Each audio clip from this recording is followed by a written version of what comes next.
The death of Charles Krauthammer was announced about an hour ago. He was 68, and I initially found out through Fox News and their coverage relating to it when they posted a segment from on YouTube. And I was, reading through the comments section as I often do, and there were people who were saying R.I.P. and I think being very respectful. And then there were some who were actually dancing on his grave and talking about one never Trumper goes down and the rest of this nonsense.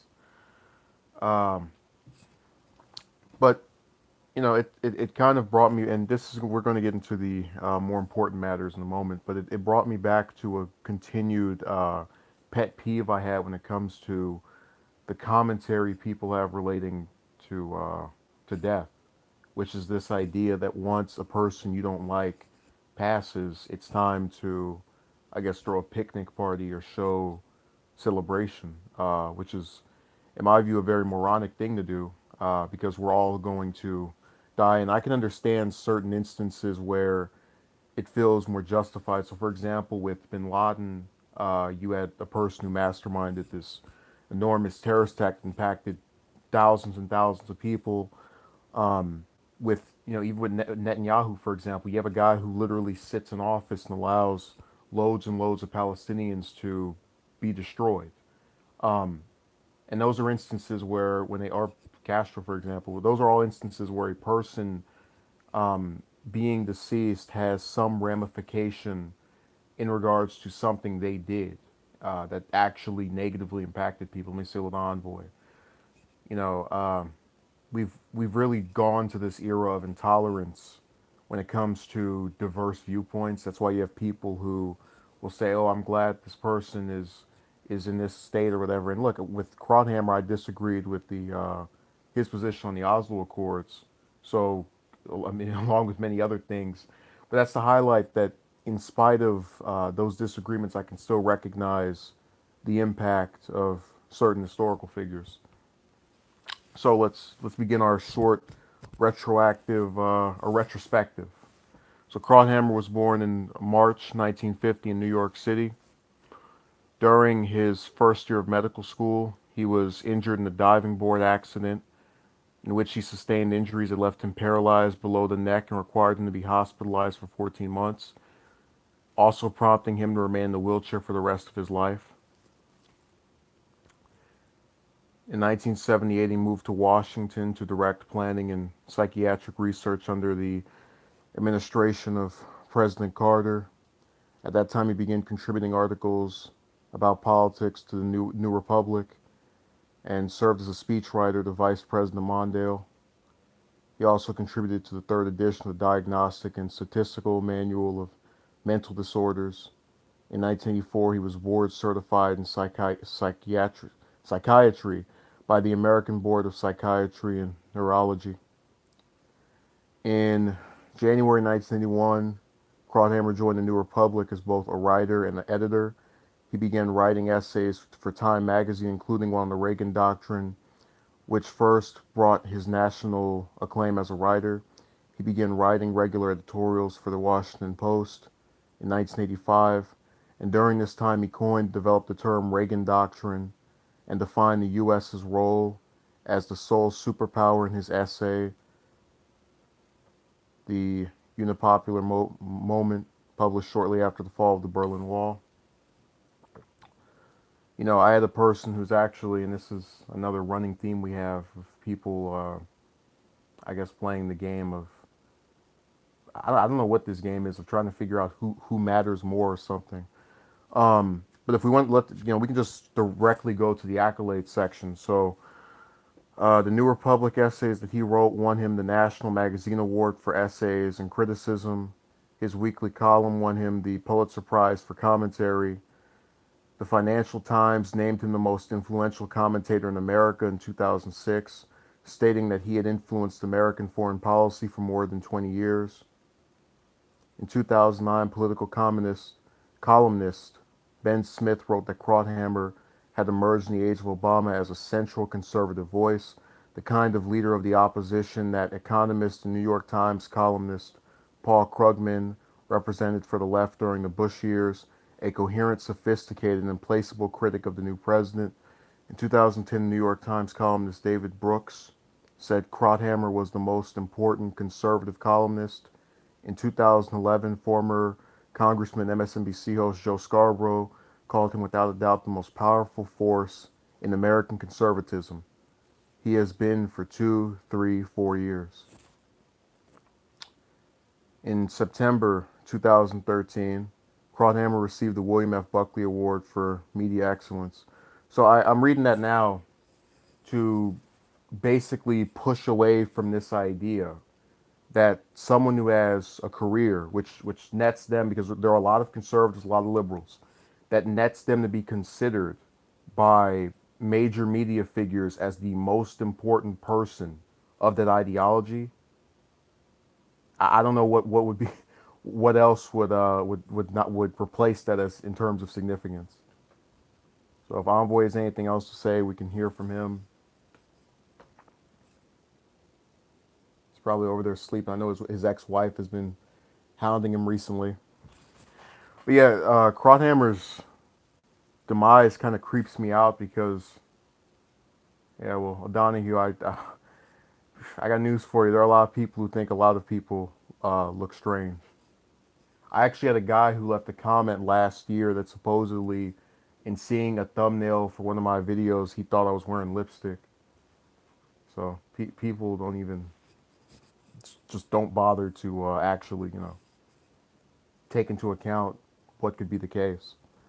But his passing, it really reminds me of kind of the messed up state I was in for a little bit after Adam West died, and it was just because in the case of both, those are people that throughout my entire time of being able to remember things, both played some significant role in terms of day to day. So, for example, with West, you had this guy who was playing the mayor on Family Guy, and I used to watch that with great frequency.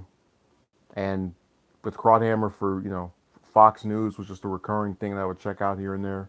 So to see um, a person who, even in his last months of life, was still actively doing things until this disease of his prevented him from speaking.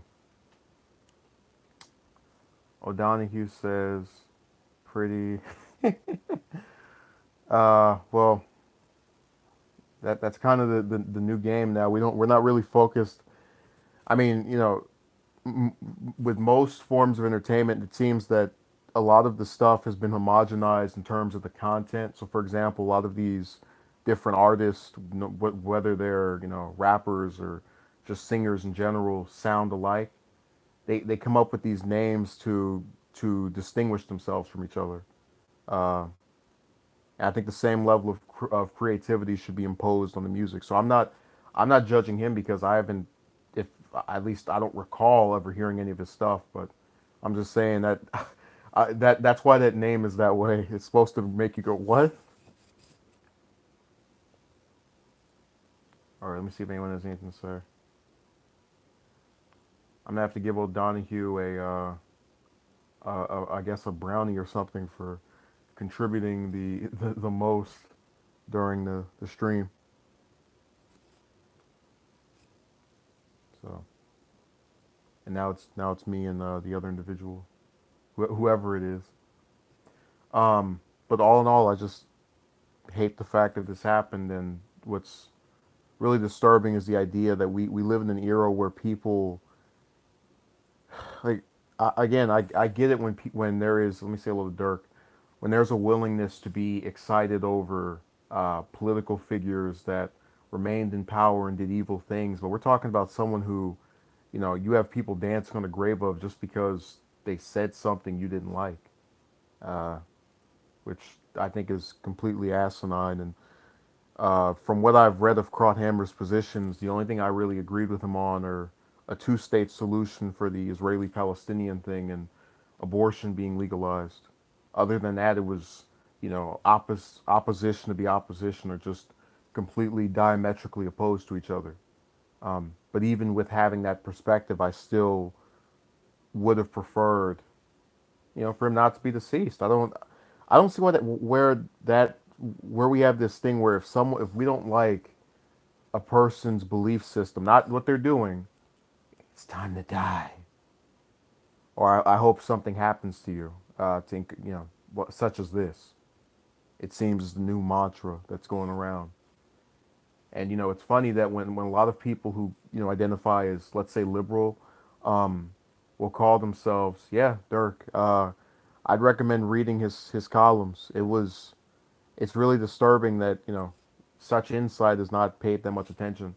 But it's really disturbing that you have people who have that perspective toward individuals who, again, are not influencing or actually doing things to change laws. Like, so, for example, when Billy Graham died back in February, I didn't have much to say because most of what I had to say wasn't that good, but also because I've come to a conclusion, which is that if the person is someone I don't necessarily like the work of, I've already spoken about my grievances with religion, but it actually wasn't that. It was the fact that he was advocating for Nixon to go to war at one point or another a couple of decades back. And I thought that was not in line with what a person who is supposedly an advocate for God is supposed to. Whatever, it is what it is. I didn't rejoice in the fact that he died. I didn't get happy.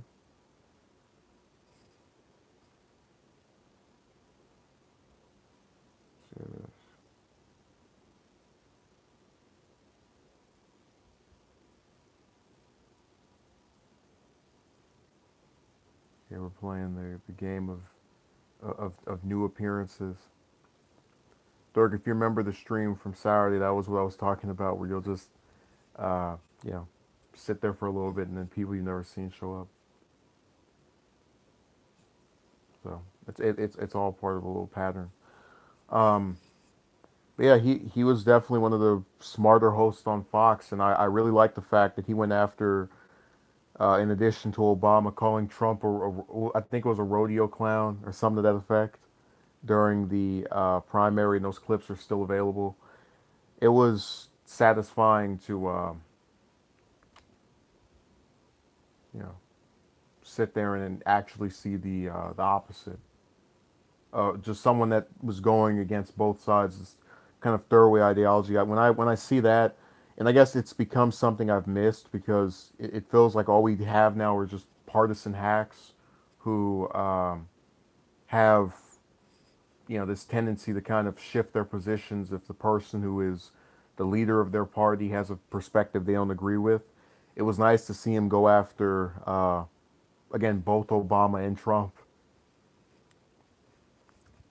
So. Well, Donahue says Krauthammer always seemed to have breathing problems when he was on Fox News. Yeah, that stemmed from the accident and the injuries he'd had since then. But again, ignore that and listen to what he actually said. I think that's much more worthy of comment.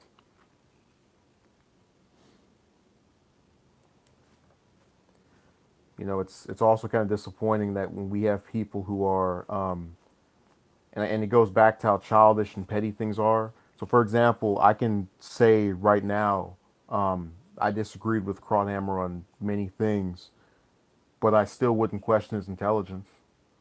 And it was the case with Obama. I think Obama is a very smart person. I think you know these political figures who I disagree with have qualities that put them in positions to achieve some level of prominence, whether it's national or statewide. Uh, and it's the same thing with Harris. I don't, my current senator over here in California, I don't exactly like much of anything she's been in favor of, but I still, you know, prefer to believe she is intelligent because she's actually proven that. Dirk says, and at 68 too, that's surprising to an extent.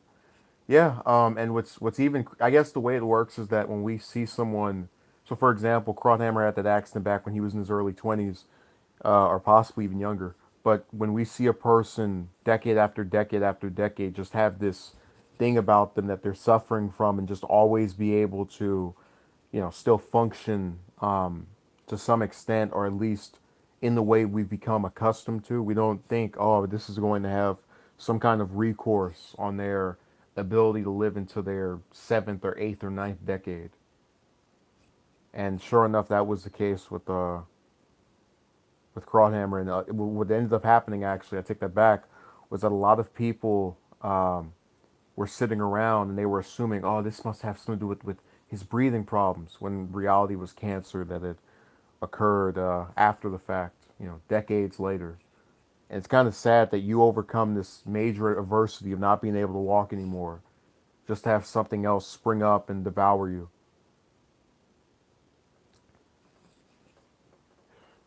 I mean, whether it was Jack Kemp or Ted Kennedy, it seems like everyone who gets cancer has their entire life derailed and ended abruptly. So Dirk says his work had impact politically. Oh yeah, I described earlier. If you were, I don't think you were here for that. Where I was reading the accolades, where the Financial Times back in 2006 called him the most influential commentator in America, and that for 20 years, over 20 years, he'd influenced our policy when it comes to how we relate with these other countries. Oh, yeah, you can replay later, but I like, in a sense, I like repeating certain things because I want people to um, understand. Repetition's key. But really, to close this out, because I know we're not getting many people who are that into this topic, which is to be expected with everything that's political at this point. Um, if you don't agree with Krauthammer politically, which I don't, for example, gain inspiration in the fact that a person who was effectively removed from being able to walk, which is a state that I for one couldn't imagine having to live with, was still able to, for many many years, uh, have an impact and play a role in the recourse of an entire country. And I guess when I see people who are, such as myself, who get disillusioned over stuff that's going on with someone else, or another issue out of in the way that doesn't relate to health, picture yourself in his shoes, uh, and understand that as someone who hasn't had that same fate happen to you, there is a slight silver lining in the way that when you don't have similar disadvantages um, bestowed upon you, at your prime. I mean, we're talking about someone who was in his early 20s and then for the rest of his life could never walk again, and yet still becomes, in the eyes of all these different commentators, one of the most important commentators during his lifetime for decades. So look at it in terms of recognizing the success of someone and wanting to apply it to yourself. Don't get caught up in this thing of, well, I don't agree with this. I mentioned earlier, Dirk. I don't agree with this viewpoint this person had on these five or six things, so I don't want to hear about. Don't do that. Look at what he did, and ask yourself what you want to do. Um, and I think you'll get some inspiration behind that level of success. So I hope that people have. We'll take the time to go and read this. So I hope the people who were here at the start of the stream, or those who are going to see the replay, do check out what I read, or at least hear that out. And this should serve as a wake up call to a lot of people about how short life is. We're talking about someone who, as early, what do you call it, as late as August of last year, was still appearing on Fox. Day after day after day, and all of a sudden it just stops, and then you get this. So really pay attention to trying to get things done and trying to make that impact in the time that you have. It's why, as I've said before, when people do all these little stalling tactics, when you talk to people, friends romantic partners, whatever, about, oh, let's wait 10 years, wait 2 years. Some people don't have that. If I had seen as I saw him in that clip back in July and August, I saw, oh, man, someone's gonna be around until Trump is out of office. No.